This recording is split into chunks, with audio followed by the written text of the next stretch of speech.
Uma mãe solteira ajuda um milionário a consertar seu carro quebrado na beira da estrada. E quando ele vê o anel no dedo dela, fica imediatamente impressionado. Ninguém jamais a tinha visto antes. Ninguém se lembrava do nome dela. Mas naquela tarde escaldante, quando o sol parecia derreter o asfalto, ela se tornou a tábua de salvação de um homem que parecia ter tudo. No calor intenso do verão do Texas, o asfalto se estendia em uma chama ardente sob o sol, como se estivesse sendo queimado. O vento estava quase parado, e não havia nenhuma árvore à vista ao longo da estrada deserta.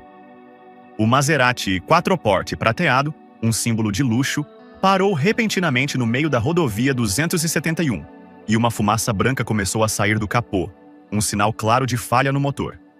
Dentro do carro, Brandon Whitaker, CEO do conglomerado multinacional Whitaker Global, bateu com a mão no volante com a força de alguém acostumado a controlar tudo, exceto momentos como este. Seu rosto ficou vermelho de raiva, mas, mais profundo do que isso, um pânico se espalhou por cada fibra de seu ser. Ele olhou para o seu relógio suíço de platina no valor de os 80 mil Harriers, 11h43. Faltavam apenas 17 minutos para o início da reunião estratégica de bilhões de dólares com os investidores. Uma reunião que poderia decidir o destino do conglomerado que ele herdara do seu pai, inflexível. Ele arrancou a gravata, desabotoou o botão superior da camisa e saiu do carro. O calor bateu em seu rosto como um soco. O suor escorria pelas suas costas, encharcando sua camisa de seda italiana. Ele abriu o capô e uma espessa nuvem de fumaça saiu, fazendo com que ele instintivamente desse um passo para trás. Por um momento, o homem que antes controlava milhões de dólares ficou paralisado, indefeso, como uma criança perdida pela primeira vez. Naquele momento, um motor velho roncou à distância. Uma picape Ford F-150 surrada e enferrujada parou lentamente à beira da estrada. O motor chiou até parar. A porta se abriu. Saiu uma mulher negra com passos firmes e um olhar sem medo nos olhos. Seu cabelo estava preso em um coque elegante, sua camisa xadrez enrolada nas mangas e seus jeans manchados de óleo de motor. Nada parecida com a imagem polida de um magnata da tecnologia perdido em seus fracassos tecnológicos.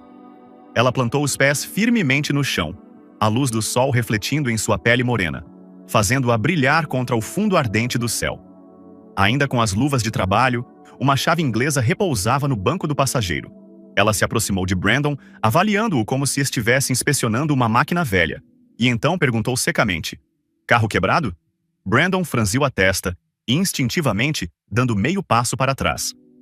Ele não estava acostumado a ser questionado primeiro, especialmente em uma situação em que se sentia vulnerável.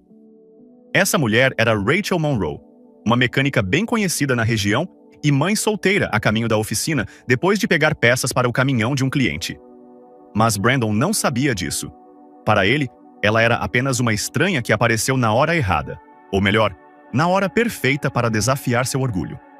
O que Brandon não sabia era que aquela mulher aparentemente comum à sua frente, com seu olhar frio e severo, seria a pessoa que iria desmascarar a fachada que a família Whitaker construíra ao longo de décadas, começando pelo anel de safira em seu dedo.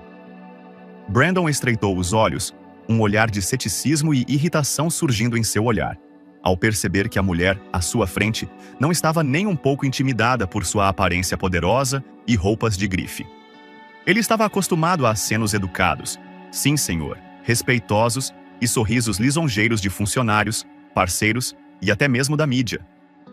Mas essa mulher, Rachel Monroe, mantinha-se ereta, com os olhos firmes, a voz firme, sem nenhum sinal de submissão. Brandon franziu a testa, o lábio inferior ligeiramente curvado na arrogância instintiva de alguém nascido em berço de ouro. "Tem certeza de que sabe consertar carros?" A pergunta não só estava cheia de dúvida, mas também carregava um preconceito silencioso. Uma mulher negra, vestida como se trabalhasse com as mãos. O que ela poderia saber sobre mexer em seu carro de $1 milhão? Rachel não levantou uma sobrancelha, não demonstrou nenhuma emoção. Ela simplesmente respondeu de forma direta: "Sou mecânica. Tenho uma oficina a 16 quilômetros daqui." Sua voz era mecânica, mas seu olhar era perspicaz. Sem pedir permissão, ela avançou, abriu o capô novamente, inclinou-se para inspecionar e, em menos de 30 segundos, deu sua conclusão. "O sistema de refrigeração está quebrado. Você tem cerca de 5 minutos antes de ligar o carro novamente, ou o motor vai queimar. Você teve sorte. Brandon ficou parado sem conseguir dizer uma palavra. Parte dele estava chocado por ter sido parado de repente. Outra parte tentava analisar a situação, um hábito de empresário. Mas o que mais o confundia não era o motor, e sim o fato de ela não ter visto nada de especial nele. Ela não perguntou o preço, não tentou bajulá-lo. Rachel simplesmente fez seu trabalho. Ela voltou para sua caminhonete, pegou uma caixa de ferramentas velha e manchada de óleo e voltou para o Maserati. Suas mãos, ásperas e enegrecidas pela graxa, moviam-se com a precisão de uma artesã habilidosa. Ela desparafusou, verificou, recolocou uma mangueira e resfriou temporariamente o sistema, redirecionando o líquido de arrefecimento. Brandon não conseguiu deixar de olhar, não porque estivesse atraído, mas por causa da sensação de perder o controle. Desde criança, ele havia sido ensinado que o mundo funcionava em hierarquia. Os fortes mandam, os fracos obedecem. Seu pai, Carter Whittaker, era a personificação dessa filosofia. Um homem que construiu o conglomerado da família em um império com decisões e negócios implacáveis que a lei não conseguia alcançar. Brandon foi criado com esse princípio. Ele estudou em Yale e foi enviado para a Harvard Business School, não por paixão, mas porque Carter queria um herdeiro que não cometesse erros. Cada passo na vida de Brandon era uma jogada no tabuleiro de xadrez de seu pai. Desde sua área de estudo, até seu melhor amigo e sua noiva, Elise Harrington, filha de um magnata da moda, que Carter via como a jogada final para dominar o mercado de consumo de luxo. Naquele mundo, alguém como Rachel, sem laços familiares, sem diploma de uma universidade de prestígio, sem conexões com pessoas poderosas, estava abaixo de sua consideração. No entanto, ali estava ela, salvando sua reputação pouco antes de uma reunião de $1 milhão. Rachel apertou a braçadeira, limpou as mãos em um pano e disse baixinho: "Está pronto, mas é temporário. Você tem cerca de 2 horas antes que o carro esquente novamente." Brandon engoliu em seco, sem saber se agradecia ou escondia seu desconforto. Ele não estava acostumado a se sentir dependente, mas também não estava acostumado ao olhar de alguém que não conseguia decifrar. Ela não parecia estar tentando impressioná-lo, e isso o deixava ainda mais desconfortável. Ele tirou a carteira, pegou algumas notas de 100 e entregou a ela. Mas quando ela estendeu a mão para pegá-las, o olhar de Brandon imediatamente congelou. A luz do sol refletiu em algo pequeno em seu dedo. Um anel de prata antigo com uma pedra de safira azul. A mesma joia que pertencera à sua mãe, aquela que Brandon, aos 10 anos, havia secretamente colocado no bolso e entregue silenciosamente a uma menina em um orfanato como uma promessa sem sentido. Eu voltarei. Aquele anel, não havia dúvida. E Rachel, essa mecânica fria e indiferente à sua frente, não era uma estranha. No momento em que Rachel estendeu a mão para pegar o dinheiro, o olhar de Brandon congelou.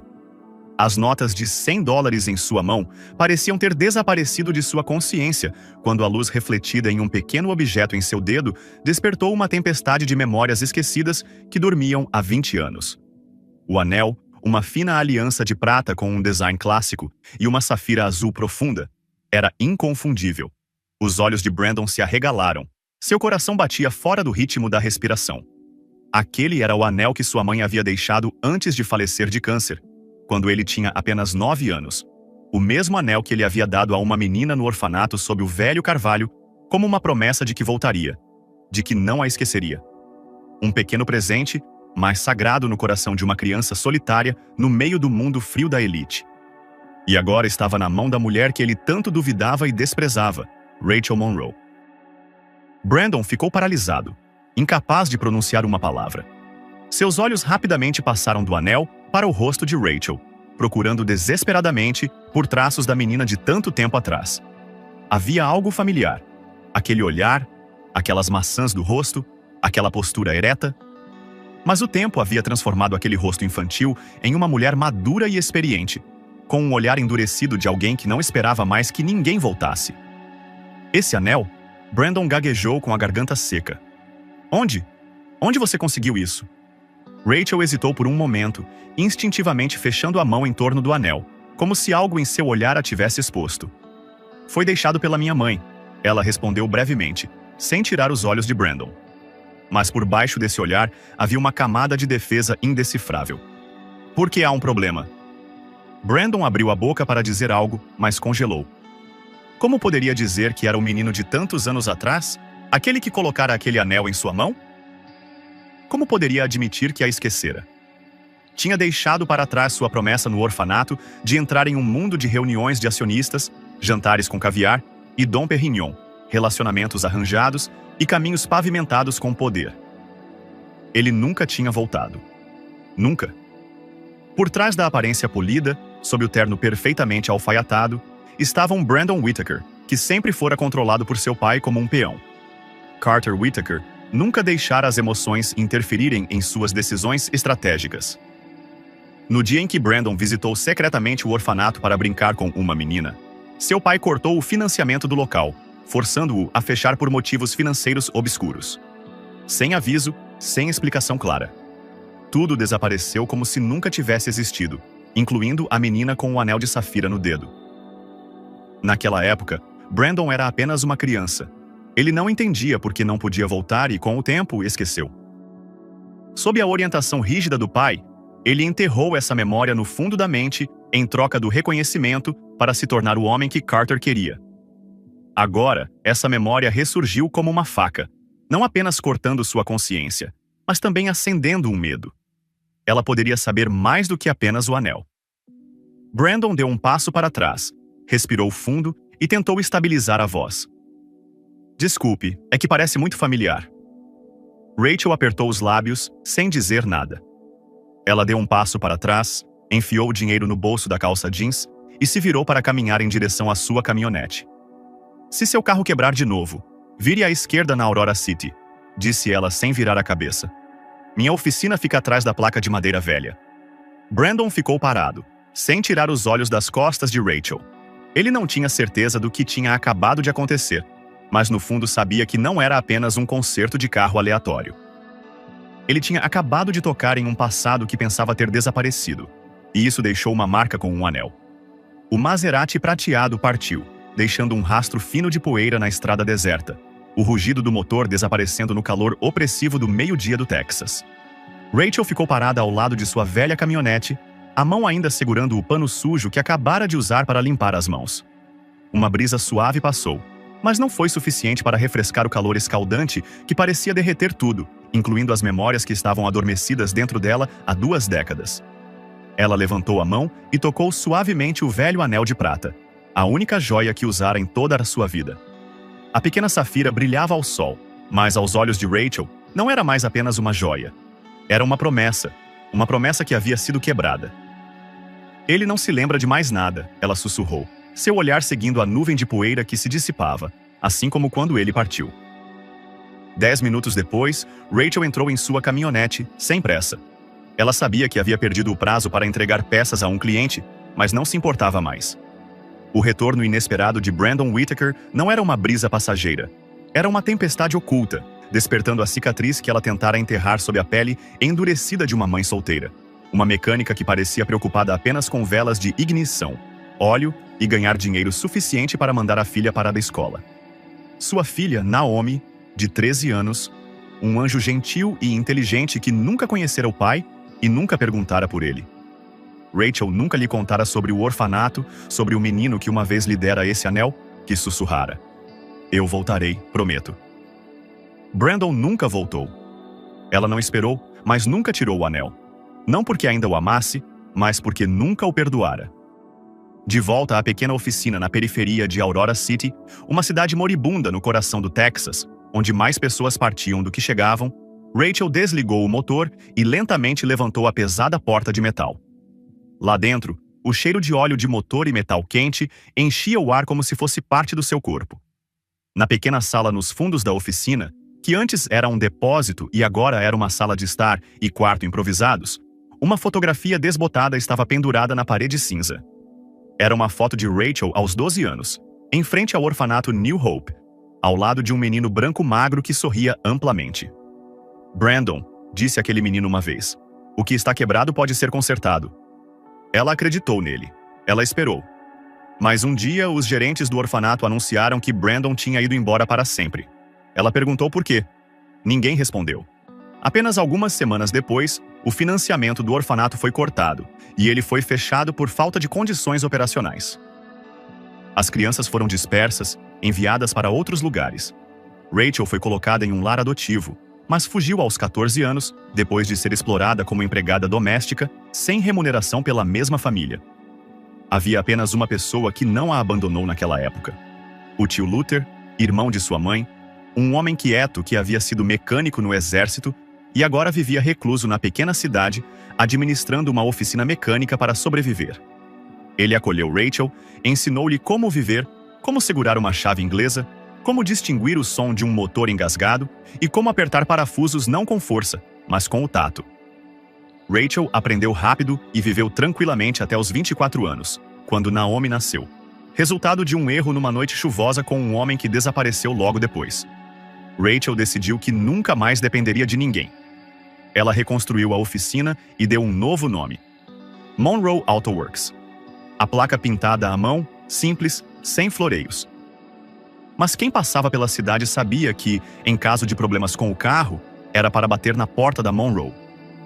E hoje, o passado que ela pensava ter sido queimado junto com a placa que dizia Orfanato New Hope fechado, voltou de repente na forma de um homem de gravata de seda, usando colônia Tom Ford e dirigindo um Maserati, aquele que uma vez segurou sua mão sob o carvalho e disse: "Eu voltarei." Brandon Whittaker, um nome que ela ainda via nos jornais, nas notícias econômicas, em fotos de apertos de mão com o presidente, ou caminhando no tapete vermelho com sua noiva rica em um evento da indústria de consumo. Mas, acima de tudo, aquele nome era o nome da pessoa que, indiretamente, destruíra sua vida, porque fora seu pai, Carter Whittaker, quem ordenara que o financiamento do orfanato fosse cortado naquele ano. Rachel tinha ouvido os rumores. Carter descobriu que seu filho tinha um relacionamento com uma criança órfã, de uma classe social mais baixa, e viu isso como uma ameaça, uma fraqueza emocional que precisava ser erradicada. Rachel não tinha certeza do quanto disso era verdade e do quanto era exagero. Mas ela nunca acreditou que Brandon fosse inocente. Ele havia prometido e não cumpriu sua palavra. Naquela noite, quando Naomi foi para a cama, Rachel sentou-se sozinha na sala de estar, com a pequena luminária da mesa iluminando sua velha bancada de trabalho. Ela abriu a gaveta e tirou uma caixa de madeira. Dentro, havia uma pilha de documentos, jornais velhos e um arquivo com um selo desbotado. Projeto de Desenvolvimento Whittaker, confidencial. Ela mesma os havia coletado ao longo de 8 anos, silenciosamente, como uma coveira.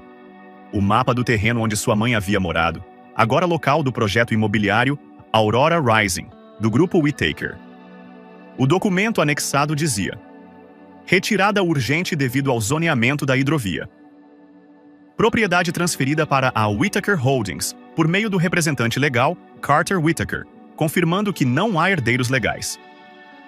Uma mentira. Sua mãe, Amelia Monroe, nunca havia morrido. Rachel tinha uma prova, uma carta manuscrita de 8 anos atrás sem remetente, mas ela reconheceu imediatamente a caligrafia. Era de sua mãe. Na carta, ela escreveu apenas uma frase: "Eu não te abandonei, eles me forçaram a desaparecer." Rachel passou os dedos delicadamente sobre a tinta desbotada. Ela nunca havia contado a ninguém, nem para Luther, nem para Naomi. Mas agora já bastava. Brandon estava de volta, não como o velho amigo, mas como o herdeiro daquele que lhe tinha tirado tudo. E se ele pensava que ela ainda era a menina que esperava debaixo do carvalho por uma promessa, então estava prestes a enfrentar uma mulher muito diferente. Uma mulher que já não esperava ser lembrada pelo seu nome, mas que os faria lembrar o preço da traição. A primeira brisa da tarde varreu o telhado de zinco enferrujado da oficina Monroe Auto Works, trazendo consigo o som de ferramentas penduradas nas paredes, batendo umas nas outras como tambores, anunciando a chegada de uma tempestade. Dentro da oficina, o cheiro pungente de óleo de motor e metal queimado enchia o ar, misturando-se com o som rítmico do metal batendo continuamente na plataforma elevatória no canto esquerdo. Rachel Monroe, com os cabelos despenteados ainda soltos, ajoelhou-se ao lado do motor de uma velha caminhonete, desaparafusando parafusos como se estivesse destruindo uma memória que não podia ser negada. Ela não estava fazendo isso para consertar. O motor deveria ter ficado pronto ontem, mas ela o havia desmontado pela terceira vez. Não por causa de uma falha técnica, mas por causa da raiva que fervia em seu peito. Uma raiva reprimida há anos, que agora explodia de repente. Tudo por causa de um olhar para um passado personificado por Brandon Whittaker. Um guincho agudo ecoou quando a chave inglesa escorregou do parafuso, fazendo com que sua luva caísse e cortasse uma pequena linha na palma da mão de Rachel. O sangue começou a escorrer, mas ela não parou. "Chega!" ecoou uma voz grave da porta da oficina. Luther Monroe, seu tio que a criou depois que seus pais morreram, entrou com um olhar sombrio nos olhos.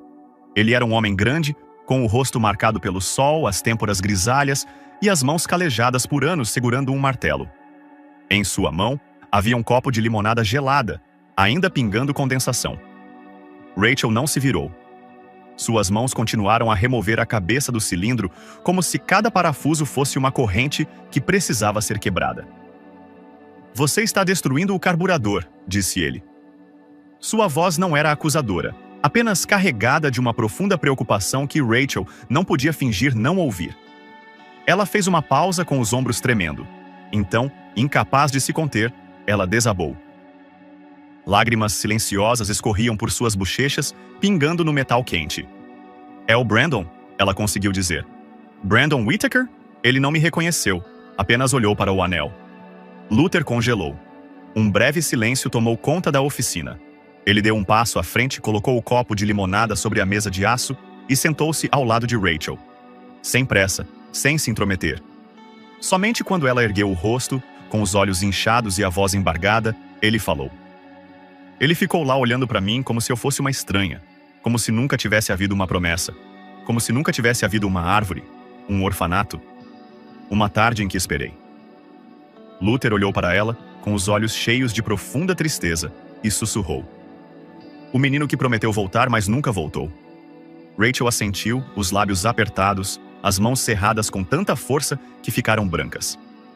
"E agora, quem é ele?" perguntou Luther. "O CEO da Whittaker Global", respondeu Rachel. "O filho de Carter Whittaker, aquele que vai construir aquele shopping center bem no terreno onde minha mãe e eu morávamos." Suas últimas palavras soaram como um martelo batendo em um pedaço de ferro quente. Luther levantou-se de repente, andando de um lado para o outro pela oficina. Depois voltou-se com uma expressão de fúria fria que Rachel nunca tinha visto nele antes. "Carter Whittaker", sibilou ele, como se o nome tivesse um gosto metálico. "Foi ele que assinou os papéis para confiscar o terreno quando você não tinha idade suficiente para assinar o seu próprio nome. Foi ele que obrigou a sua irmã, Amélia, a deixar a cidade durante a noite, sem deixar rastro. Você acha que tudo isso é coincidência?" Rachel ergueu os olhos, em silêncio. Luther nunca havia falado sobre aquela noite fatídica em que sua mãe, Amélia Monroe, desapareceu poucos dias depois que o governo ordenou repentinamente a confiscação das terras localizadas na maior hidrovia da região. "Ele não tomou apenas as terras", continuou Luther, sua voz ficando mais grave, como o barulho de um motor. "Ele tomou a honra, o sangue e a família delas." Rachel mordeu o lábio. "E agora", sussurrou ela, "o filho dele está diante de mim com o rosto de um completo estranho. Ele até disse que meu anel lhe parecia familiar." Luther estreitou os olhos e sentou-se lentamente na cadeira de madeira familiar. Sua mão instintivamente subiu para acariciar a barba, um hábito que tinha quando estava pensativo. Ele falou. "Eu já pensei que talvez o menino fosse apenas uma vítima, mas se agora ele não te reconhece, se ele aparece justamente quando o projeto começa, se ele só olha para o anel e não se lembra do seu nome, então não tenho mais certeza de que ele seja inocente." Rachel assentiu. Tudo dentro dela tinha ido além da mágoa pessoal. Não se tratava mais de um coração esquecido, mas de justiça negada. "Eu tenho os arquivos", exalou Rachel, levantando-se lentamente. "Tenho o mapa antigo, a certidão de óbito falsa da minha mãe. Tenho até a carta manuscrita que ela enviou há 8 anos. Só nunca ousei dizer porque não tinha ninguém em quem confiar." Luther olhou para Rachel por um longo tempo, depois assentiu lentamente. "Você está certa. É hora de parar de consertar carros e começar a consertar os erros." Ela ficou parada. Pela primeira vez em anos, Rachel não se via mais apenas como uma mãe solteira, uma mecânica. Ela se via como alguém que detinha uma peça crucial para expor todo um império de mentiras. Brandon Whittaker pode ter esquecido, mas estava prestes a se lembrar, porque Rachel Monroe estava pronta para queimar aquele Maserati, se necessário, para recuperar o nome que ele um dia havia menosprezado. À medida que a noite caía sobre a cidade de Aurora, a oficina Monroe Auto Works mergulhou no silêncio, com apenas a luz fraca brilhando através da fresta na janela do pequeno quarto nos fundos. Lá dentro, Rachel estava sentada no velho chão de madeira, com as costas encostadas na parede, respirando lentamente, como se estivesse contendo uma tempestade que rugia dentro de seu peito. A conversa com o tio Luther ainda ecoava em sua mente, cada palavra como pregos martelados profundamente em seu coração. Se ele não reconhece você, então não tenho mais certeza de que ele é inocente. Ela se abaixou debaixo da cama e tirou uma pequena caixa de madeira marrom escurecida pelo tempo. Essa caixa velha não era apenas um lugar para guardar lembranças. Era um lugar para guardar a verdade. Uma verdade que estava enterrada há quase 20 anos por medo, incerteza e porque ela não tinha sido forte o suficiente para lutar sozinha.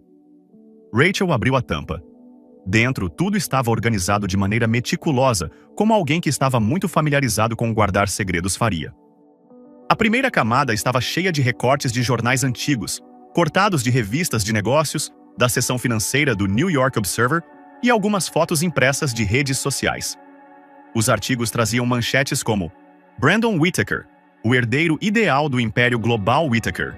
De Harvard ao topo do poder corporativo, a jornada de um jovem e promissor CEO.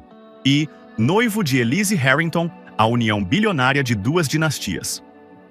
Os artigos estavam marcados com caneta vermelha, sublinhando seções sobre negócios imobiliários, projetos residenciais de luxo, particularmente o projeto Aurora Rising. Em um mapa que acompanhava o baú, o terreno sombreado em vermelho era o mesmo lugar onde a família de Rachel havia morado, onde ela e sua mãe plantaram flores, limoeiros e até mesmo o carvalho onde Brandon amarrou uma fita azul, prometendo voltar. Era a terra deles, mas o nome nos papéis agora era Carter Whittaker. Rachel suspirou e cuidadosamente virou a camada de jornais, revelando o compartimento secreto embaixo. O que estava lá fazia seu coração doer a cada toque. Um espesso arquivo jurídico com mais de 300 páginas, carimbado com uma frase fraca, mas clara. Compra obrigatória, projeto de desenvolvimento da Zona Econômica Aurora. Representante legal, Carter Whittaker, CEO da Whittaker Global. Uma página era uma certidão de óbito confirmando que Amelia Monroe, mãe de Rachel, havia morrido em um acidente de carro em 2007. Mas Rachel sabia instintivamente, como qualquer criança saberia, que sua mãe nunca havia morrido. Aquele documento era uma mentira. E ela tinha provas. Uma carta manuscrita na caligrafia característica de sua mãe, enviada de um local desconhecido em 2016. A carta continha apenas uma linha. Minha filha, eu não te abandonei. Eles me forçaram a desaparecer. Abaixo havia uma assinatura trêmula. Amélia. Aquela carta deixou Rachel louca.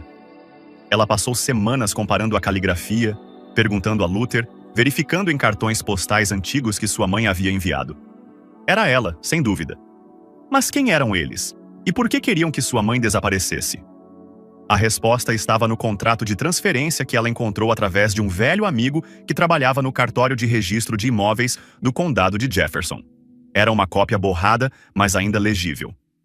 Esta propriedade é totalmente transferida para a Whittaker Holdings, nos termos da cláusula 12B, Acordo de Benefício Comunitário e Desenvolvimento Econômico Regional. Não há herdeiros legais registrados no momento da assinatura. Destinatário, Carter Whittaker. Rachel lembrou-se do olhar do seu ex-colega quando lhe entregou o arquivo, uma mistura de simpatia e medo. Eu não deveria ter lhe mostrado isso, mas, se é você, acho que tenho o direito de saber. Na mente de Rachel, todas as peças começaram a se encaixar. Carter Whittaker não era apenas um CEO frio. Ele foi quem orquestrou uma campanha para apagar uma família inteira e legitimar um terreno estratégico localizado em uma das maiores fontes de água subterrânea do Sul. Aurora não era apenas o lugar onde ela nasceu. Era a força vital de dezenas de milhares de pessoas. E Carter viu seu valor muito antes de qualquer outra pessoa. Ele não recuou diante de nenhum método. Não hesitou. E agora estava usando seu filho, Brandon, como o novo rosto, jovem e limpo, de um império construído sobre documentos falsos e dor real. Rachel apertou uma página dos documentos com a palma da mão suada. Olhou para a linha da assinatura. A caligrafia ousada e decisiva de Carter Whittaker parecia uma facada em seu coração. Ela já havia pensado que Brandon era inocente, que era apenas um menino engolido por um mundo que seu pai havia criado para ele. Mas hoje, quando viu seus olhos, olhos que não a reconheciam, que não se lembravam da promessa, ela soube. Mesmo que fosse por acidente, Brandon ainda fazia parte do sistema que a havia destruído. Um leve barulho veio do corredor. Naomi, sua filha, abriu a porta. "Mãe, você não está dormindo." Rachel se levantou rapidamente, fechando a caixa de madeira e escondendo-a debaixo da cama. Ela se virou, sorrindo gentilmente, seu rosto rapidamente recuperando a compostura. "Ainda não, querida. Estou apenas lendo alguns documentos." Naomi assentiu, seus olhos ainda pesados de sono. "Amanhã tenho uma apresentação sobre verdade e justiça. O professor disse que cada um de nós deve contar uma história real. Posso contar a minha?" Rachel congelou.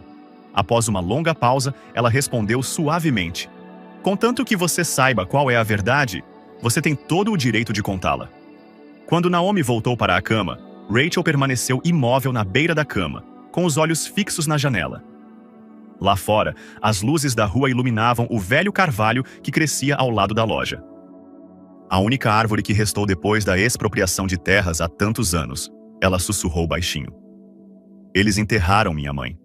Levaram nossas terras, mas não me enterraram." Ela cerrou os punhos. Se Brandon fosse o herdeiro, ele teria que enfrentar a verdade. Uma verdade que não poderia ser comprada com um cheque, apagada dos documentos ou ignorada como mais um rosto na multidão. A luz do sol da manhã banhava suavemente a cidade de Aurora, um contraste surpreendente com o calor sufocante do dia anterior. Dentro da oficina Monroe Auto Works, não se ouvia o som de metal batendo, nem o cheiro de peças de motor queimadas, apenas silêncio, como se todo o espaço estivesse prendendo a respiração, esperando que algo acontecesse. Rachel acordou cedo, preparando café como todos os outros dias, mas a xícara estava fria há muito tempo sobre a mesa, intocada. Sua mente continuava voltando para a caixa de madeira debaixo da cama, para as palavras, as assinaturas e a caligrafia inclinada de sua mãe. Prova de que a verdade havia sido distorcida, escondida, remodelada para servir ao poder de outros. Então, o som familiar de um motor roncou do lado de fora. Não era o rugido de um Maserati, nem o zumbido de um supercarro, mas o som de um sedã antigo parando silenciosamente em frente à oficina. Uma figura apareceu na luz oblíqua do sol, vestindo uma camiseta simples e jeans, com o rosto cansado, mas determinado. Brandon Whittaker. Ele entrou e o ar entre eles ficou tenso, como uma corda de violão esticada demais. Rachel ficou em silêncio atrás da mesa, com a mão apoiada levemente na borda. O olhar cansado, não mais o de alguém que havia sido magoada, mas o de uma mulher pronta para enfrentar o que estava por vir. Brandon hesitou por um momento, depois tirou um pequeno objeto embrulhado em um pano do bolso do paletó.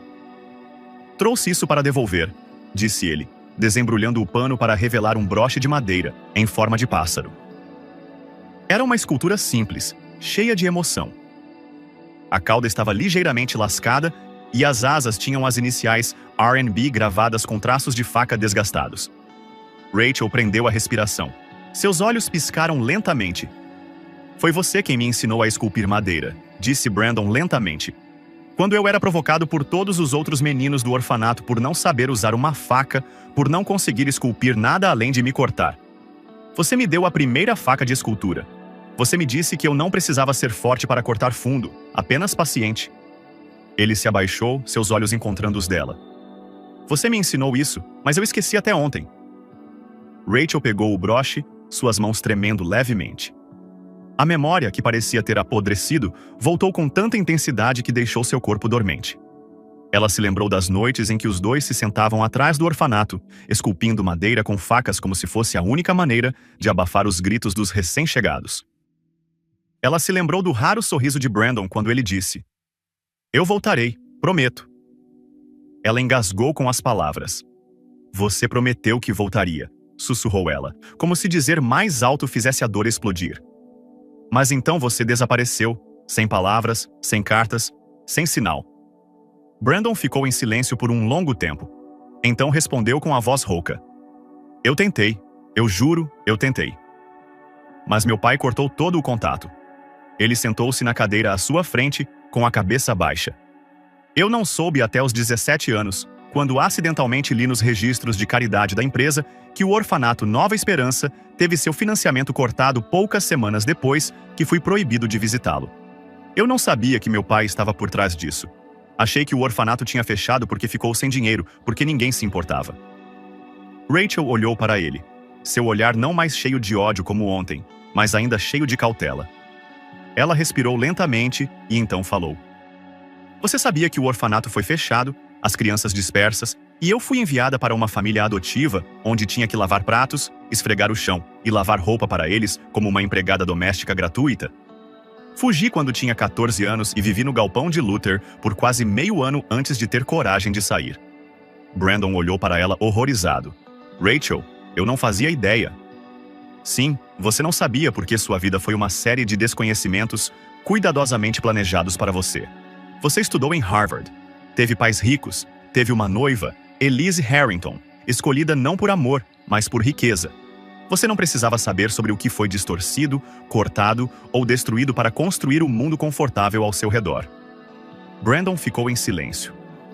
Rachel se aproximou, puxando uma pasta fina da gaveta da mesa e colocando-a na frente dele.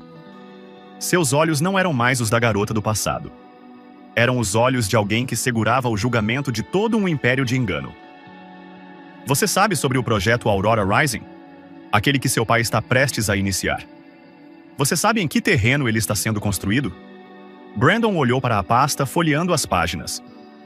Um mapa antigo, o documento de transferência, a assinatura de Carter Whittaker, uma certidão de óbito falsa de Amelia Monroe. Sua garganta se apertou. Tudo parecia uma facada na frágil confiança que ainda restava. Isso não pode e já aconteceu, Rachel interrompeu. Minha mãe, Amélia, não morreu em um acidente. Ela desapareceu. E tenho motivos para acreditar que foi forçada a desaparecer para que o terreno pudesse ser legalizado em nome de herdeiros ilegítimos. Brandon engasgou, os olhos ainda fixos na caligrafia do pai. O contrato parecia uma sentença de morte escrita antecipadamente. Rachel, eu não sei o que dizer. Você não precisa dizer nada, ela respondeu, sua voz como um golpe. Apenas ouça e decida, porque você, seja uma vítima ou o herdeiro da crueldade, é o último que pode escolher ficar do lado da verdade. A sala ficou em silêncio. Brandon fechou o arquivo, colocando a mão no peito, onde o broche de madeira estava enfiado no bolso do paletó. Pela primeira vez, ele sentiu, realmente sentiu, que não sabia mais quem era. O filho de Carter ou a criança que havia sido tirada de uma memória incompleta. Ele olhou para Rachel. Ela não era mais um fragmento de uma memória. Ela era real, uma testemunha viva de tudo o que o Império Whittaker havia pisoteado para se erguer. O ar dentro da Monroe Auto Works ficou pesado. Lá fora, o sol começava a subir, mas dentro da pequena sala nos fundos, a luz era apenas suficiente para revelar os olhos de Brandon. Olhos onde Rachel viu, pela primeira vez, não orgulho, mas a verdadeira confusão de um homem dividido entre dois mundos, um da verdade e outro da família. Brandon colocou a mão sobre o arquivo que Rachel acabara de lhe entregar, mas não o virou. Parecia que o peso daquele papel fino era mais pesado do que o legado de bilhões de dólares que ele estava prestes a herdar. Vou me casar com Elise Harrington, disse Brandon lentamente, evitando os olhos de Rachel, como se não suportasse olhar diretamente para ela. Em 3 semanas. Suas palavras fizeram o ar na sala parecer ter parado por um momento. É um casamento estratégico, continuou ele. Não há amor. Nunca houve. Rachel não demonstrou surpresa. Embora seu coração se apertasse, seu rosto permaneceu impassível. Ela havia aprendido a esconder aquela emoção frágil atrás de uma máscara de ferro. Depois que o mundo riu de uma menina órfã falando sobre amor, continuou Brandon, quase como se estivesse se confessando. Meu pai vê o casamento como uma jogada. A família Harrington é dona da maior rede de lojas de moda da Costa Leste. Uma fusão entre nossas duas empresas levará ao Whittaker global do setor imobiliário e de energia para o de bens de consumo global. Elise sabe disso. Eu sei disso. Mas todos fingimos. Ele riu baixinho. mas não havia alegria nisso. Eu já acreditei que nasci para herdar tudo isso. Todos diziam isso, mas eu nunca senti que era meu. Odeio a posição de CEO. Odeio os parabéns, os artigos, as festas onde todos sorriem, mas ninguém realmente olha para mim. Brandon ergueu a cabeça, seus olhos encontrando os de Rachel, sem mais evitar o olhar dela. Até que viu o anel em sua mão. Todas as lembranças voltaram como uma tempestade. Não claras, não coerentes, mas suficientes para eu saber que precisava encontrá-la. Mesmo que fosse apenas para entender por que perdi aquilo. Rachel ficou parada. Ela não disse nada. A história de Brandon soava como uma confissão. Uma tentativa de tocar algo real em uma vida programada pelo poder e pelo prestígio. Mas para ela, isso não era suficiente. Porque naquele momento, não era apenas o anel ou a promessa. Era o documento assinado por Carter Whittaker, seu pai, para confiscar as terras ancestrais de sua família. Era a certidão de óbito falsa com o nome de sua mãe. Eram os mapas editados, os desenhos do projeto que transformavam o lugar onde ela nasceu em um estacionamento e um shopping center. E Brandon não sabia disso. Não porque estivesse mentindo, mas porque nunca lhe permitiram saber. O fogo dentro de Rachel agora não era mais uma explosão de raiva. Era uma lâmina afiada pela dor e pelo silêncio, esperando o momento certo para cortar a cortina que o Império Whittaker havia colocado sobre o passado. Ela caminhou lentamente em direção à prateleira de metal onde estavam as caixas de ferramentas, pegou uma pasta fina, diferente da pilha que Brandon havia lido.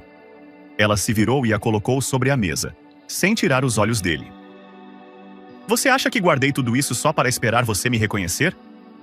Sua voz estava calma, mas por baixo havia um turbilhão de dor profunda e oculta. Brandon franziu a testa, seus olhos examinando a nova pasta. Ele a abriu e imediatamente prendeu a respiração. A primeira página era uma certidão de óbito de Amelia Monroe, carimbada pelo Departamento de Justiça do Condado de Jefferson. Abaixo da assinatura, Carter Whittaker, o selo vermelho desbotado ainda era suficiente para confirmar sua legalidade no papel. A página seguinte era uma carta manuscrita, com uma caligrafia suave e inclinada, manchada por leves marcas de água. A carta que Rachel havia recebido 8 anos atrás. Minha filha, eu não te abandonei. Eles me forçaram a desaparecer. Eu te amo. Mãe. Brandon olhou para cima, com os olhos arregalados e o rosto pálido. Meu Deus, murmurou ele. Esta assinatura. Seu pai falsificou os documentos para declarar minha mãe morta, continuou Rachel friamente. Ela não morreu. Ela foi forçada a desaparecer, e a terra onde minha família viveu, trabalhou e me criou foi transferida para a Whittaker Holdings, sob o pretexto de propriedade não reclamada a partir de uma mentira, um carimbo, uma assinatura. Brandon recuou como se tivesse levado um soco no peito. Eu não sabia. Eu juro, Rachel. Eu acredito que você não sabia, ela interrompeu, sua voz mais suave desta vez. Mas esse é o problema, Brandon. Você cresceu em uma mansão construída com documentos falsificados e as lágrimas de pessoas como minha mãe. E agora você tem que escolher. Ou continua vivendo nela, ou a derruba. Brandon desabou na cadeira, com as mãos apertando a cabeça. A verdade que acabara de ser revelada era como um corte profundo na base de sua vida. Ele não tinha apenas perdido um velho amigo. Ele tinha acabado de perder sua crença na linhagem, na família e na ética nos negócios de um pai reverenciado por toda a América. Preciso de tempo, ele ofegou. Você não tem muito tempo, Rachel respondeu. Em 3 semanas você estará diante de centenas de câmeras anunciando o início das obras do Aurora Rising Complex, um projeto que leva o nome da sua família, construído em terras roubadas com sangue de outra pessoa. Brandon olhou para Rachel, com os olhos cheios de conflito. Mas pela primeira vez, naquele olhar, havia um despertar. Um homem nascido à sombra de um legado enganador estava saindo para a luz pela primeira vez. Ofuscante, doloroso, mas irreversível. Quando Rachel saiu da loja para se preparar para buscar Naomi na escola, Brandon permaneceu imóvel na sala dos fundos. Uma sala sem ar-condicionado, onde apenas o som de um ventilador velho rangendo no teto e a luz fraca do meio-dia do Texas se filtrava pelas persianas. As pilhas de documentos, assinaturas, os selos vermelhos em papéis amarelados, cada um deles como um martelo batendo contra a concha em que ele viveu durante toda a sua vida. Carter Whittaker, seu pai, o homem que a América reverenciava como um gênio dos negócios, um rei do mercado imobiliário após a Grande Depressão, agora estava diante dele não como um líder, mas como o arquiteto de um império construído sobre o desaparecimento deliberado de pessoas como Rachel, como Amelia Monroe. Ele sabia que não podia esperar até a reunião de acionistas. Não podia esperar até a festa de noivado falsa com Elise Harrington. Ele precisava saber agora. Ele precisava ver tudo com seus próprios olhos. Precisava saber se seu pai estava escondendo mais alguma coisa. Naquela noite, Brandon voltou para a mansão Whittaker, localizada na colina ao norte de Houston. Uma propriedade de quase 10 mil metros quadrados, com paredes brancas, colunas clássicas de mármore e um portão de ferro com o brasão da família. Pela primeira vez, ele sentiu uma sensação de alienação no lugar que sempre chamou de lar. Aproveitando a troca do turno da segurança noturna e o fim de semana de folga do mordomo, Brandon entrou silenciosamente na biblioteca da família, a sala onde seu pai guardava arquivos pessoais, diários de projetos e documentos confidenciais que não estavam digitalizados no sistema da empresa. Carter disse uma vez: "Há coisas que não deveriam existir em um servidor. Todos os discos rígidos podem ser hackeados, mas ninguém pode abrir uma gaveta a menos que saiba que a chave está em seu sangue." Brandon sabia que seu pai não falava figurativamente. Ele entrou na biblioteca, uma sala espaçosa com prateleiras de madeira escura que iam até o teto, com uma luz amarela suave refletindo no piso de madeira brilhante. Sob o grande tapete persa no centro da sala, ele puxou um cofre escondido no chão que havia visto quando era criança. A chave ele havia copiado secretamente quando seu pai adormeceu no sofá. Era o dia em que Brandon se formou em Harvard. Seu pai lhe entregou um copo de uísque sem dizer nada, exceto: "A partir de agora, você saberá que o sucesso não tem nada a ver com justiça." A chave girou com um clique suave. O cofre se abriu. Dentro, havia dezenas de arquivos encadernados em couro, cada um rotulado com um código de projeto e um selo de classificação. Ele passou a mão por cada um deles: Crimson, Equinox, Selene. E então parou em um arquivo marrom escuro. Não havia etiqueta na capa, apenas uma palavra escrita à mão: Aurora. Brandon abriu o arquivo. Sua compostura foi desaparecendo aos poucos. A primeira página era um mapa da área residencial de Monroe, que antes era uma área rural com fazendas, casas e um lago, a terra da mãe de Rachel, marcada em vermelho. Ao lado estava o plano de desenvolvimento da fase 1, assinado por Carter Whittaker e um oficial jurídico do condado de Jefferson. Em seguida, estava o contrato de venda forçada. Devido à ausência de herdeiros legais, a propriedade está sob controle do Estado e foi transferida para a Whittaker Holdings, de acordo com a cláusula 46B, Objetivo de Desenvolvimento Estratégico para a região de Aurora. Mas o que quase fez Brandon deixar os papéis cair foi a certidão de óbito incluída na pasta. Falecida, Amelia Monroe. Causa: acidente de trânsito, nenhum resto identificável. Verificado pelo Dr. Martin Fenner. Signatário legal autorizado: Carter Whittaker. Brandon leu várias vezes. Não pode ser, não pode ser. Ele se lembrava claramente. Carter sempre disse que os negócios imobiliários no Texas eram limpos, que ele só pegava o que a lei permitia. Mas a certidão de óbito falsa, e pior ainda, a assinatura de seu pai em uma declaração falsa, eram provas irrefutáveis. Ele virou a página seguinte, onde havia uma nota manuscrita grampeada: certifique-se de que nenhum terceiro esteja envolvido ao concluir a transferência. Evite qualquer conexão com Amélia. Qualquer vazamento, lide de acordo com o protocolo de emergência. Era a letra do seu pai. Brandon caiu no chão, sentindo o corpo sem energia. Ele acabara de ver a verdadeira face do seu pai. Não era apenas um empresário frio, mas um manipulador do destino das pessoas por meio de documentos e poder. Ele sussurrou: "Meu pai falsificou a morte dela só para ficar com a terra." Cada palavra saía da sua boca como fragmentos de um mundo desmoronando. Durante anos ele foi ensinado que a ética era um luxo nos negócios, que os fortes sobrevivem e os fracos são deixados para trás. Mas ele nunca pensou em si mesmo como o herdeiro de um legado construído com o sangue e as lágrimas de inocentes. Aos seus olhos, as reuniões, os contratos bilionários, as festas luxuosas agora pareciam um enorme véu de engano. E ele, Brandon Whittaker, era quem tinha a chave para rasgar esse véu.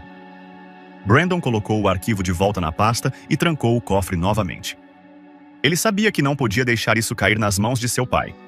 Não podia permitir que um único detalhe fosse destruído antes que Rachel pudesse trazer a verdade à tona.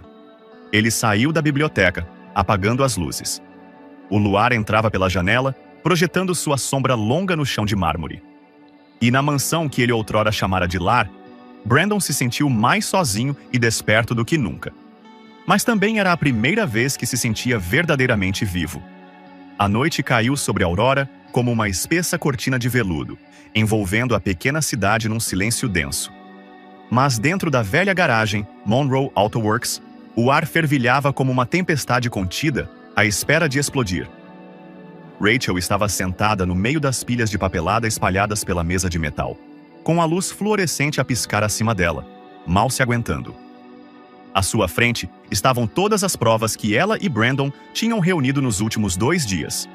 A certidão de óbito falsa da sua mãe, os contratos de confiscação de terras, os mapas originais do projeto com alterações manuscritas e uma série de e-mails internos da equipa jurídica da Whittaker Global que Brandon acabara de extrair dos servidores da empresa. E-mails que discutiam o risco de uma fuga de informação original sobre as terras de Monroe, com uma tensão evidente em cada linha. Ao lado de Rachel, o tio Luther estava sentado em silêncio, como uma pedra antiga. Ele tinha lido tudo. Cada página, cada linha parecia descascar uma parte da história que ele havia testemunhado com sangue e lágrimas. Quando Rachel empurrou o último arquivo em sua direção, ele ergueu os olhos. "Você tomou uma decisão?" Sua voz era suave, mas pesada, como um voto solene. Rachel assentiu. "Vou confrontá-lo hoje à noite na cerimônia de inauguração." Luther cerrou os punhos, os olhos escurecendo. Ele se levantou lentamente e caminhou em direção à prateleira de madeira no fundo da garagem, onde guardava uma caixa de lata cheia de memórias que nunca quis reabrir. Ele tirou uma foto antiga e a entregou a Rachel. A foto mostrava uma mulher de pele morena, alta e esguia, em pé diante de um terreno sombreado por árvores, com uma cesta de legumes frescos nas mãos. Seu cabelo estava solto, seu sorriso gentil, mas seus olhos tinham algo muito familiar para Rachel: determinação. No canto inferior direito da foto, a legenda desbotada dizia: Amélia, março de 2003. Rachel ficou olhando para a foto por um longo tempo, depois sussurrou: "Ela nunca desapareceu. Eles a fizeram desaparecer." Luther sentou-se novamente com a voz pesada. "Carter Whittaker já destruiu nossa família uma vez. Você não percebe? Ele ainda controla a lei e a mídia. Eles podem fazer isso de novo, e desta vez será ainda mais sofisticado." "Não tenho mais nada a perder", respondeu Rachel, com os olhos fixos no anel em seu dedo. O anel de prata com uma safira, a única coisa que impedia que a promessa do passado fosse enterrada. Ela girou-o lentamente e sussurrou, como se falasse para si mesma: "Minha mãe me deu este anel, Brandon me deu como promessa e agora será minha declaração de guerra." O silêncio os envolveu novamente. Após um momento, Luther suspirou profundamente. Ele olhou para Rachel por um longo tempo, depois pegou sua mão. Pela primeira vez em muitos anos, sua voz tremeu.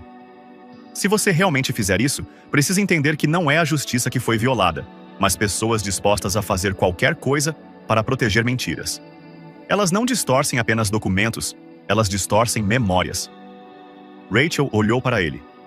"Vou dizer o nome da minha mãe na frente dele, na frente da imprensa, na frente das câmeras, e se alguém perguntar por que estou fazendo isso, direi que é porque uma criança não pode ficar em silêncio para sempre." Naquela noite, a cerimônia de inauguração do Aurora Rising Complex foi realizada com grandiosidade no mesmo local que outrora fora Monroe Land. A área havia sido nivelada, pavimentada com concreto, e um enorme palco foi erguido com dezenas de holofotes. O pódio foi colocado em frente ao novo logotipo da Whittaker Global, esculpido em alto relevo em um painel de LED. Os convidados eram membros da alta sociedade, políticos e grandes veículos de comunicação de Houston, Dallas e até mesmo da Forbes e do New York Times. Elise Harrington chegou com uma grande comitiva de guarda-costas e assessores de relações públicas, com seus cabelos platinados penteados para cima, vestindo um vestido de grife e um anel de diamante do tamanho de uma uva, pronta para Brandon anunciar publicamente o noivado deles, como planejado. Mas Brandon não estava lá. Ainda não. Nos bastidores, Rachel Monroe e Luther entraram pela porta dos funcionários. Brandon usou seu acesso interno para criar identidades falsas para os dois, permitindo que entrassem nos bastidores sem serem notados. Eles usavam bonés de beisebol e coletes refletivos, parecendo técnicos de iluminação ou eletricistas. Rachel escondeu os arquivos originais em uma bolsa de pano enfiada debaixo da jaqueta. Os originais com assinaturas, carimbos vermelhos e anotações manuscritas de Carter. Brandon a ajudou a fazer cópias de tudo, mas ela queria trazer os documentos reais à tona. A contagem regressiva para a hora zero se aproximava. No palco, o mestre de cerimônias deu início ao evento, elogiando a visão estratégica de Carter Whittaker e o espírito comunitário da família Whittaker ao longo de 3 gerações. O público aplaudiu e a tela LED exibiu imagens do projeto. Arranha-céus, resorts, uma creche e uma frase em negrito apareceu como um desafio. Um novo começo para Aurora, onde a história é reescrita a partir da visão. Reescrita. Rachel cerrou os punhos. Eles não estavam reescrevendo, estavam apagando. Nos bastidores, Brandon apareceu. Sem terno, sem gravata, apenas uma camisa cinza clara com algumas rugas e calças escuras. Ele caminhou direto para os bastidores, seus olhos encontrando Rachel. "Pronta?" perguntou ele, sua voz baixa, mas firme. Rachel assentiu. "Hoje, ninguém mais será forçado a desaparecer." Brandon acenou com a cabeça. Seus olhos estavam diferentes agora. Sem hesitação, sem conflito. Mas o olhar era o de um homem que sabia que iria cortar os laços de sangue que o ligavam às mentiras. Os flashes das câmeras continuavam disparando sem parar, como relâmpagos artificiais no tapete vermelho que se estendia do estacionamento até a entrada principal do palco de inauguração do Whittaker Future Complex. Os repórteres empurravam-se, levantavam as câmaras e falavam com palavras polidas. O jovem CEO cheio de promessas. Colocação de componentes. Brandon, Elise. O novo casal poderoso, Zéria. Um novo legado para a América. Mas no momento em que Brandon Whittaker apareceu, sem Elise ao seu lado, mas com uma mulher negra num casaco cinzento empoeirado, usando botas velhas e com olhos que não pertenciam aos holofotes, o espaço pareceu congelar. As câmeras pararam por meio segundo. Alguns a reconheceram. Rachel Monroe, dona de uma pequena oficina mecânica que havia aparecido na televisão local por sua campanha de treinamento profissional para jovens carentes. Mas naquele momento, ela não estava ali para ensinar habilidades. Ela estava ali para proferir uma sentença de morte para um império. Do alto dos degraus do palco, Carter Whittaker apareceu em um terno azul escuro perfeitamente alfaiatado, gravata roxa escura e uma flor branca presa na lapela. Ele saiu como um rei sem coroa, com um sorriso ensaiado e uma mão levantada como se estivesse concedendo vida à terra.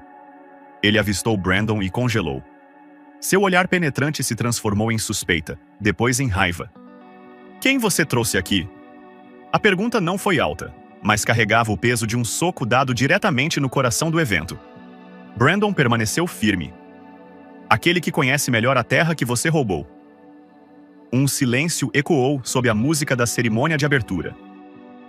Alguns repórteres olharam para cima, seus olhos antes em busca de escândalos de moda, agora farejando uma explosão política e possivelmente criminal. Carter cerrou os dentes, sorrindo levemente. "Vá para o escritório agora." O escritório improvisado atrás do palco era decorado com painéis de madeira luxuosos, vidros refletivos à prova de som, ar-condicionado e cadeiras de couro importadas. Mas quando a porta se fechou atrás de Rachel, o frio na sala vinha do olhar de Carter, não do ar-condicionado. Ele ficou perto da mesa, com as 2 mãos pressionando a borda de madeira, como se estivesse esperando um julgamento. "O que você quer?" perguntou ele, sem conversa fiada. Rachel olhou diretamente nos olhos dele. "Quero minha mãe." "Ela está morta", respondeu Carter rapidamente com a voz monótona, como alguém que já havia repetido essa frase centenas de vezes. "Acidente há 15 anos. Há uma certidão de óbito. Tenho uma carta escrita por ela", disse Rachel, tirando uma carta velha de dentro da jaqueta, lacrada em plástico. A caligrafia correspondia aos registros do Hospital Aurora de 2005. Ela não morreu. Foi forçada a desaparecer. Carter nem piscou. Ele olhou para a carta como se fosse uma mancha em suas próprias roupas. Você não entende este jogo, senhorita Monroe, disse ele friamente. Você acha que as emoções vão vencer uma corporação? Não preciso de emoções. Tenho provas, respondeu Rachel, colocando um pendrive sobre a mesa. Quanto? Sussurrou Carter entre os dentes. Quanto para você desaparecer? Rachel não se moveu 1 centímetro. Não preciso de dinheiro, preciso da minha mãe. Carter riu, uma risada profunda e fria, sem humor, como se tivesse ouvido essa frase de um ator amador em uma tragédia estudantil. Você acha que sua mãe ainda está viva depois de todos esses anos? Acha que eu a mantive trancada na minha adega? Não, respondeu Rachel friamente. Eu sei que ela está sendo mantida em um dos centros médicos administrados pela Fundação Whittaker, registrada como tratamento psiquiátrico, mas, na verdade, é um lugar para trancar pessoas, inadequado para o futuro da empresa. Carter piscou pela primeira vez. Rachel percebeu e soube que havia atingido o ponto fraco. Tudo bem. Carter sentou-se, tirou com um cheque da gaveta e pegou uma caneta. 10 milhões. Assine o acordo de confidencialidade. Vou deixar você e sua filha viverem em paz. Saia de Aurora. Ninguém vai tocar em você novamente. Não preciso de paz, disse Rachel. Preciso de justiça para viver em paz. Ela se levantou. Essa conversa já durou tempo demais. Rachel se virou para sair. Mas antes de sair pela porta, ela tirou o celular do bolso da jaqueta e o ergueu para mostrar a tela. Gravando. Carter pulou, seu rosto ficando pálido. Tudo o que você acabou de dizer, disse Rachel lentamente, foi gravado e será divulgado no momento certo. Meu filho nunca permitiria. Brandon não é mais o bom filho, interrompeu Rachel. Ele escolheu seu lado. Você saberá em alguns minutos. Quando Rachel saiu do escritório, Brandon estava esperando por ela no corredor. Seus olhos se encontraram. Não foram necessárias palavras.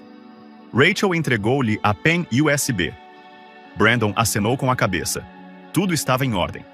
Lá fora, o MC estava a apresentar Carter quando este subiu ao palco para cortar a fita da grande inauguração. Os holofotes focaram-se no palco principal. Elise sorria sem jeito. Os repórteres estavam prontos. Brandon olhou para Rachel perguntando baixinho. Está pronta? Rachel olhou para o palco onde ele teria de ouvir a sua própria voz ecoar diante de centenas de câmaras. Ela acenou com a cabeça.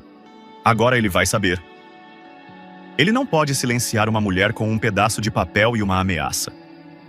No palco principal do lançamento do projeto Whittaker Future Complex, os holofotes brilhavam sobre Carter Whittaker enquanto ele subia ao pódio, com o rosto tenso, mas ainda mantendo uma aparência calma. Abaixo, a mídia levantava câmeras e lentes, focadas no fundador do império financeiro, prestes a se expandir para o Sudeste Asiático. Uma mão repousava no microfone, enquanto a outra ajustava o botão do colete, um gesto familiar que ele costumava fazer sempre que precisava esconder algo. Mas hoje, essa máscara de compostura não seria suficiente para esconder o que o esperava nos bastidores. Quando ele estava prestes a falar, o som do alto-falante principal mudou repentinamente de tom. Sua voz ecoou, mas não vinha de sua boca. Você realmente achou que a emoção venceria uma corporação? Quanto seria necessário para você desaparecer? Eu decido quem fica preso. A voz de Carter Whittaker ressoou alta e clara, fria, e era uma gravação de apenas 15 minutos antes. Todo o auditório ficou em silêncio. Nenhuma câmera disparou. Nenhum jornalista ousou piscar. O MC ficou paralisado. Elise, em pé na sessão VIP, levantou lentamente o celular, ativando a transmissão ao vivo. Rachel e Brandon subiram os degraus do palco. Ninguém os impediu. Ninguém ousou intervir.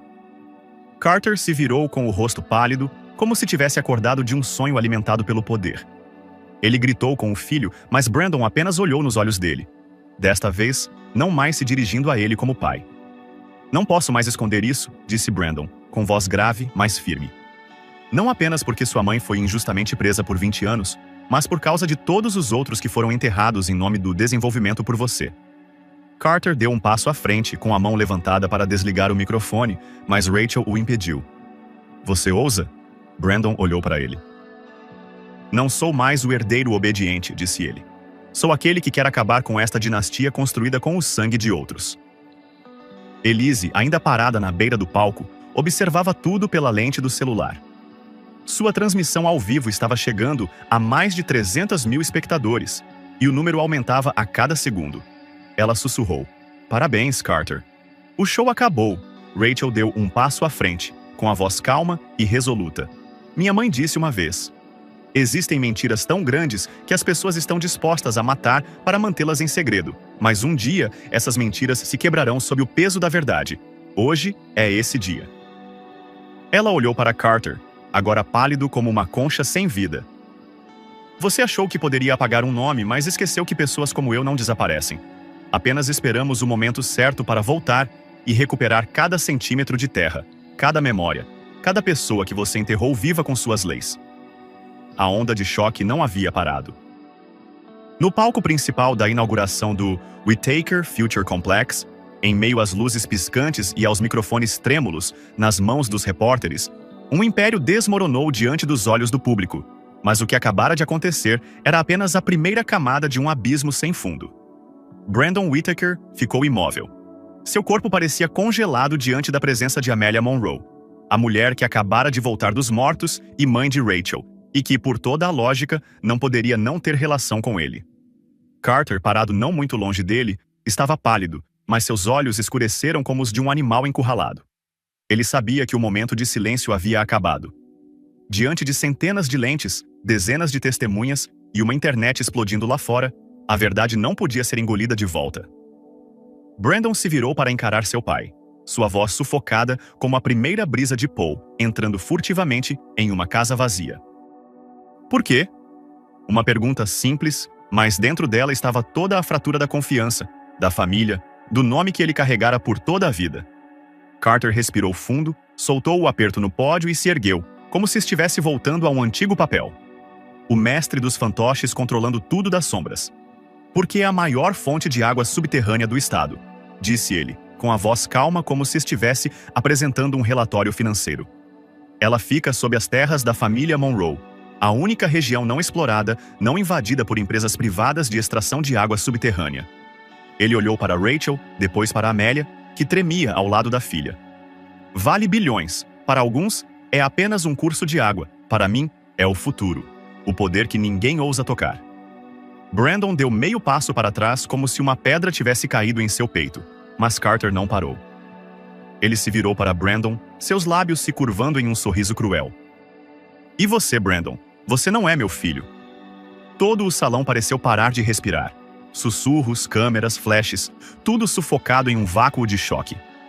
Rachel tropeçou, Amélia agarrou o peito, Brandon parecia estar caindo livremente, sem paraquedas, sem âncora. "O quê?" Ele repetiu baixinho, sem conseguir acreditar no que ouvia. Então, Elise Harrington deu um passo à frente, sem o vestido de noite, sem a aparência de uma debutante da alta sociedade. Em suas mãos, havia uma pasta marrom velha, com as bordas gastas e um texto desbotado na capa. Fundação Whitaker, Programa de Integração de Órfãos. Ela foi direto para o centro do palco com a voz clara. "Eu achava que estava prestes a me casar com um herdeiro perfeito, mas a verdade é outra." Ela ergueu a pasta. Brandon Whitaker é uma das 5 crianças órfãs adotadas pessoalmente pela família Carter em vários orfanatos nos últimos 20 anos, sob o pretexto de caridade. Todas as identidades foram apagadas usando poder, dinheiro e os advogados pessoais da família. Elise virou a primeira página. Uma pequena foto borrada estava anexada ao arquivo de Brandon M. Orfanato Open Heart, Houston, 2003. Brandon cerrou os punhos, com os olhos arregalados. "Eu realmente sou." Rachel, ainda parada, pareceu perceber algo de repente. Ela se aproximou de Amélia, com a voz trêmula, e perguntou: "Mãe, quando eu estava no Open Heart, você disse uma vez que havia um menino loiro lá, que era frequentemente intimidado. Você disse que pediu a Luther para enviar um alfinete de madeira para ele, certo?" Amélia virou-se para Rachel, com lágrimas escorrendo pelo rosto, mas sem cair. "Sim, era seu irmão." Elise acenou levemente com a cabeça, dando o golpe final. Ele e Rachel são irmãos, da mesma mãe. Ninguém se moveu. Até Carter Whitaker, o homem que sempre soube controlar a situação, ficou rígido como uma pedra. Em um momento cru, O império que ele construíra com papéis, propriedades e mentiras chegou a um ponto sem volta. Laços de sangue. Brandon, com o rosto pálido, deu 2 passos para trás, como se todo o palco estivesse desabando. Passei toda a minha vida tentando me tornar a pessoa que você queria, mas parece que nunca fui escolhido por quem sou. Eu era apenas um substituto para o filho que você perdeu. Carter não respondeu. Seus lábios estavam firmemente pressionados, como um condenado diante do veredito final. Brandon forçou um sorriso, uma risada sufocada pelo sangue. Você sabe qual é a maior dor, Carter? Não é ser traído, é perceber que você nunca pertenceu a lugar nenhum. Ele se virou para Rachel, seus olhos não mais trêmulos. Mas agora eu sei que ainda tenho um lugar ao qual pertenço. Rachel assentiu. E naquele momento, as 2 pessoas que pareciam ter sido jogadas para lados opostos pela vida, finalmente se conectaram através da verdade, através do sangue, sem necessidade de um testamento, sem necessidade de testemunho. No momento em que ninguém conseguia encontrar as palavras, a sirene estrondosa dos carros da polícia cortou o ar como uma faca afiada e fria. De 2 direções da área da inauguração, SUVs com os símbolos do FBI e do Departamento de Polícia de Houston entraram, suas luzes piscando e iluminando toda a área. Uma equipe da SWAT rapidamente cercou o palco. Carter Whittaker se virou. Seu rosto ficou pálido, seus olhos se moviam rapidamente para frente e para trás, em busca de uma saída. Mas o campo Aurora agora não tinha saída para ele. Um oficial sênior de meia-idade subiu ao palco, tirou um mandado do bolso do paletó e falou claramente no microfone. Carter James Whittaker, você está preso pelas seguintes acusações: falsificação de documentos legais, extorsão, detenção ilegal, lavagem de dinheiro federal e ocultação de identidades e registros de adoção. Você tem o direito de permanecer em silêncio. Brandon, Rachel, Amélia e Elise ficaram em silêncio atrás, testemunhando uma cena que provavelmente nunca esqueceriam.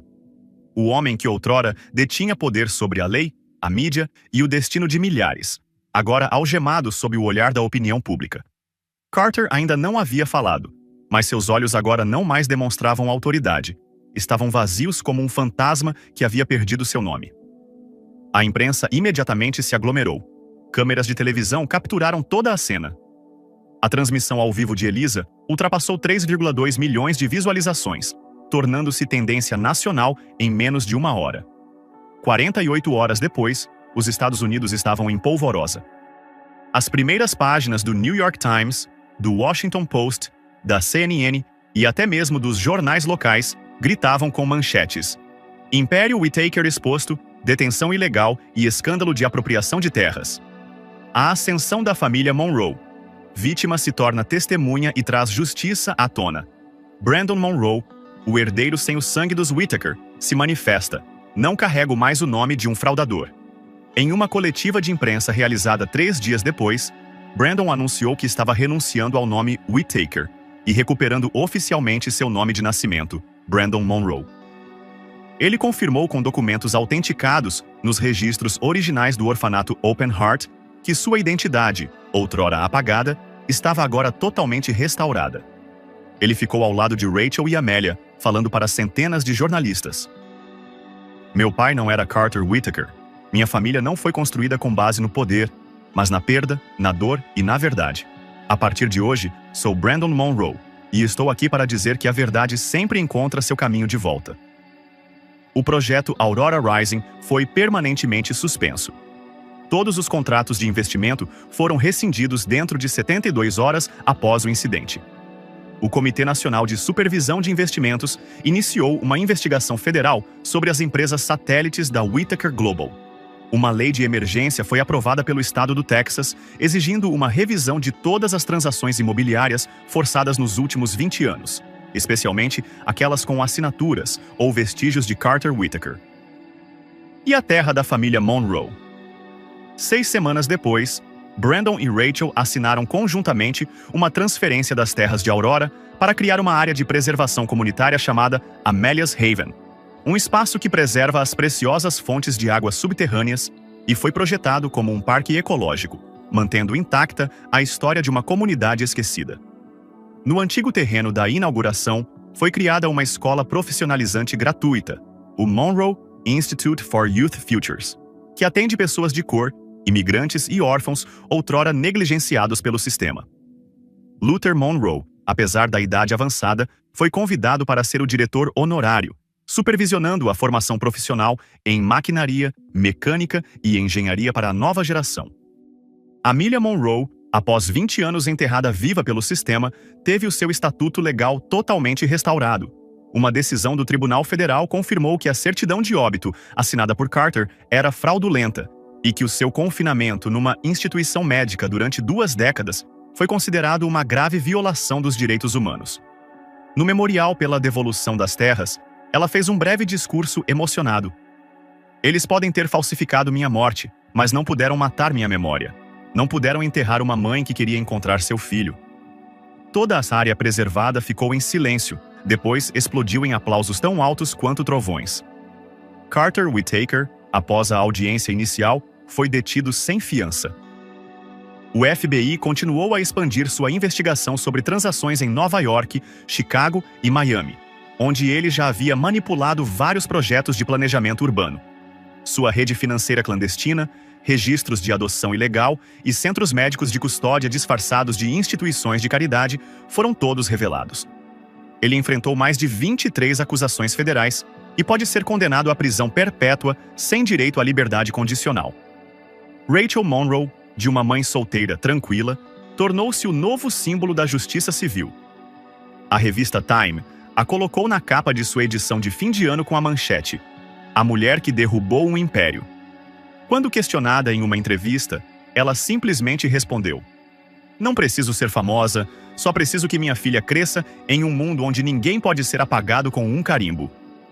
6 meses se passaram desde a noite em que a luz da justiça iluminou o palco de uma posse. Outrora, o local onde um império de poder havia caído. Agora, na Monroe Auto Works, não havia mais paredes com tinta descascada, nem o som de máquinas velhas rangendo, nem o cheiro de óleo queimado que impregnava o local. A pequena oficina mecânica, outrora esquecida nos arredores de Aurora, havia se transformado em um centro comunitário de treinamento técnico com máquinas novas, uma área dedicada ao aprendizado, uma sala comunitária e uma grande placa pendurada no centro. Monroe Auto Works. Consertamos carros e consertamos vidas. Rachel Monroe estava no meio de tudo isso, com seus cabelos cacheados cuidadosamente presos, vestindo um jaleco técnico com o logotipo da Fundação Monroe no peito esquerdo. Sobre a mesa, uma caixa de ferramentas estava ao lado de um grupo de mulheres, mães solteiras, aprendendo a desmontar um carburador de um Honda velho. Ela ensinava de forma clara, prática, sem floreios, mas com uma energia poderosa. Ser mecânico não requer músculos, apenas uma mente e mãos que sabem ser pacientes, assim como ser mãe. Algumas mulheres sorriram. Uma jovem grávida disse baixinho: "Senhorita Rachel, ninguém nunca me ensinou nada gentil até hoje." Rachel se abaixou, ajustou as luvas nas mãos da menina e disse gentilmente: "Eu já fui como você, mas alguém me deu uma segunda chance. Agora é a sua vez." Nos fundos da oficina, onde antes havia um antigo armazém, agora convertido na sede da Fundação Monroe, uma organização sem fins lucrativos fundada por Brandon Monroe. Ele entrou segurando arquivos de um projeto sobre um novo abrigo para crianças que seria inaugurado em breve nos arredores de Houston. As mangas da camisa estavam arregaçadas, o colarinho desabotoado e o cabelo um pouco despenteado.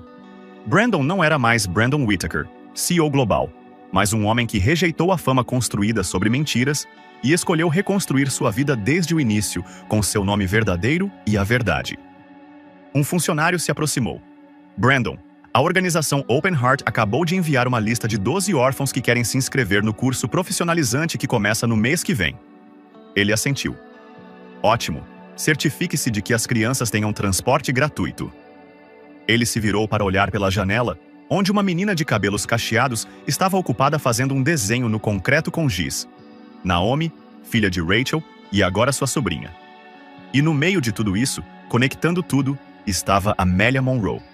Seus cabelos estavam quase todos grisalhos, mas seus olhos estavam mais brilhantes do que nunca. Ela trouxe uma bandeja com limonada para fora, colocou-a sobre a mesa de madeira na varanda e sentou-se na cadeira de vime familiar que Luther havia feito à mão. As marcas do tempo em seu rosto não eram mais de tristeza, mas sim as costuras das memórias sobreviventes. Rachel saiu por trás, limpando as mãos enquanto sorria. Mãe, você deveria descansar. Deixe que eu cuido disso. Amélia apenas sorriu. Entregou um copo de água a Rachel e depois outro a Brandon, que acabara de sair. Os três sentaram-se juntos a observar a oficina movimentada, as crianças a brincar debaixo da varanda e as plantas que cresciam na terra, outrora pisada por veículos de construção. Amélia olhou para o anel de safira na mão de Rachel, a única coisa que permaneceu intacta após 2 décadas sendo dobrado pelo poder, e disse: "Esse anel sempre nos manteve conectadas, mesmo que ninguém soubesse." Rachel tocou gentilmente a pedra brilhante, com os olhos cheios de lágrimas. Brandon colocou a mão sobre a mesa, sorrindo levemente.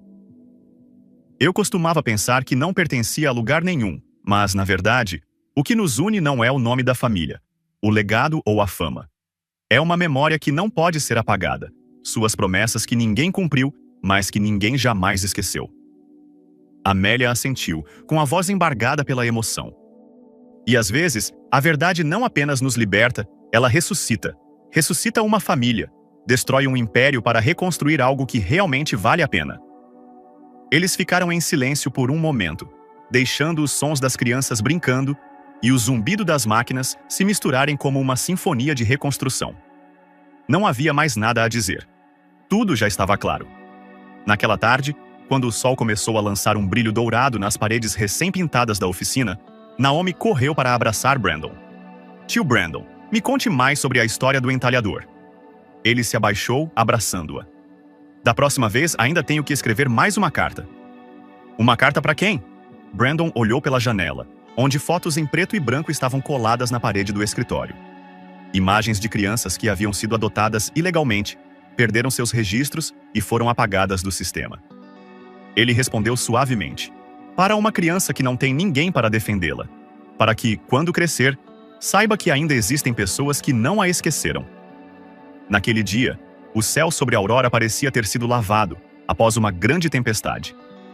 A luz do sol brilhava através do copo de limonada sobre a mesa, fazendo o anel de safira na mão de Rachel brilhar com uma luz suave. No riso genuíno das 3 pessoas, a mãe que havia sido apagada, a filha que havia sido abandonada e o filho que antes parecia não ter raízes, uma família renasceu das cinzas. E o anel ainda estava lá, brilhando como uma maldição que se tornou uma promessa, um círculo ininterrupto, uma prova de que a verdade, embora tardia, sempre encontra seu caminho de volta. Se esta história te emocionou, não se esqueça de curtir, compartilhar para espalhar a mensagem de justiça e se inscrever no canal para não perder as próximas histórias comoventes, porque às vezes basta um anel ou uma lembrança para despertar toda uma geração que foi forçada a permanecer em silêncio.